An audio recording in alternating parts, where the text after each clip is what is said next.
Hello, everyone, and welcome to another episode of Founders Create. Today we have Michaell, the co-founder of CreatorUp. Michaell, welcome to the show. Thank you. So tell us a bit more about yourself before coming up with CreatorUp, what you've been doing before that, and what eventually led you to come up with CreatorUp. Yeah, I was a filmmaker and a teacher, and I had been working in the entertainment industry for over 10 years. And I saw during the digital revolution, when YouTube became a platform, when DSLR cameras became a technology, an opportunity to bring high quality, engaging video content to the world through a network of creatives who had learned how to do that with us. So we started as a learning company to train the world's creative professionals on how to create great videos. And we've evolved into a digital studio as well to provide that great content powered by our network of creatives. So interesting thoughts, yeah. And how's the journey been so far? Are you bootstrapped? You've raised, so you've been at it for 8 years. So, if you can. We started as a bootstrapped company, and then we recently raised a seed round with some really high caliber learning VCs, and also so Learn Capital, Achieve Partners, and Metavalon. These are our three investors, and they're very excited about the future of creative education. They believe that creative education with the future of automation is the future of human skills. And so we're really excited to be one of the first companies that they've focused on in that area, and specifically around media skills. So, yeah. Amazing. So interesting time these days, unfortunately, because of COVID. And yes, with the training, it would be, I believe, on the rise. Online digital platforms are getting more and more traction.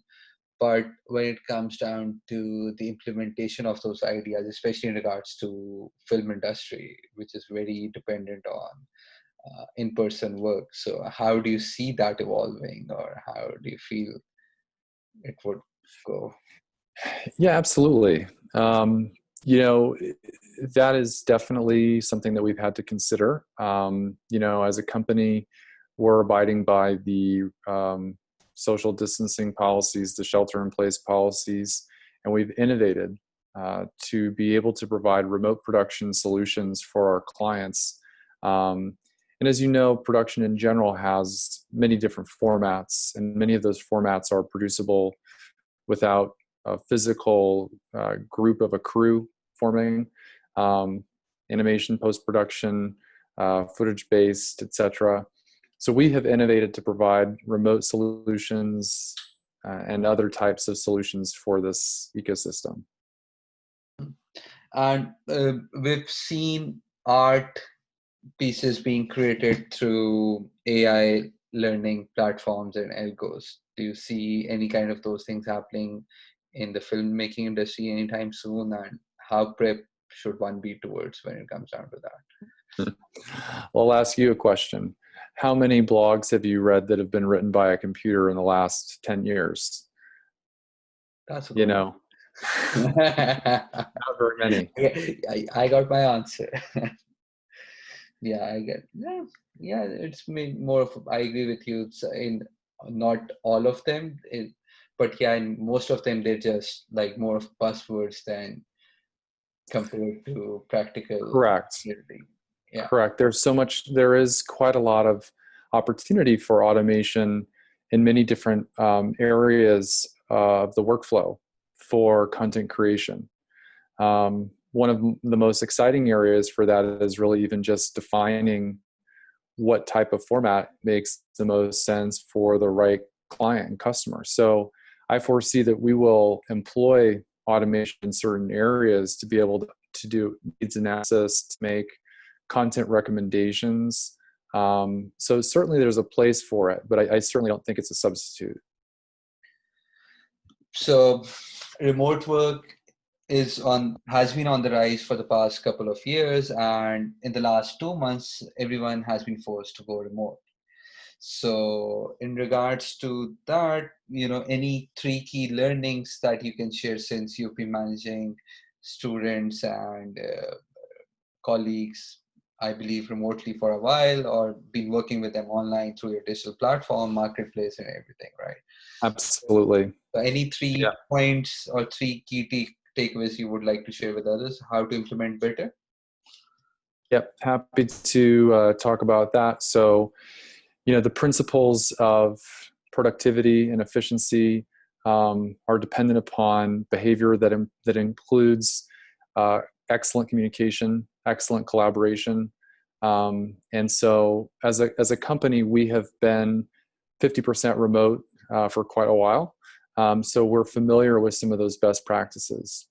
In terms of how those apply to what we do both internally and externally, we do have some best practices that we like to recommend. We're on a video chat right now.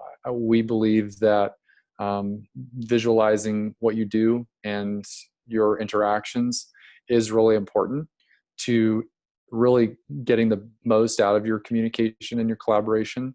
So we encourage people to be on video when possible, with clients, with each other. We've also increased the frequency of contact. In a remote world, we believe that higher frequency is critical to productivity.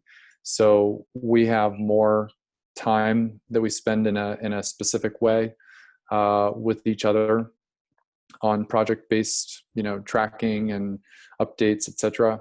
And the last one I would just say is culture. I think this is the hardest one. Culture is really difficult to create in a virtual environment if you haven't already built a culture. And so how you translate your physical culture into a virtual world, we've been sharing fun videos and fun memes, but we've also been hosting, virtual coffees, and we use a little app on Slack called Donut, which does matching of our team members to do meetings with each other, that people they haven't met. So there are lots of things that you can do to create a nice remote virtual culture. And I think that one is the one that I think most about because it's the hardest. Thank you. Yeah, interesting insights. Thank you, Michael. Thank you so much for being on the show. I'm really enjoying it, but we try to keep our podcast between 8 to 10 minutes. Otherwise, I would have loved to keep going. But thank you so much for being on the show. Absolutely. Thank you for having me.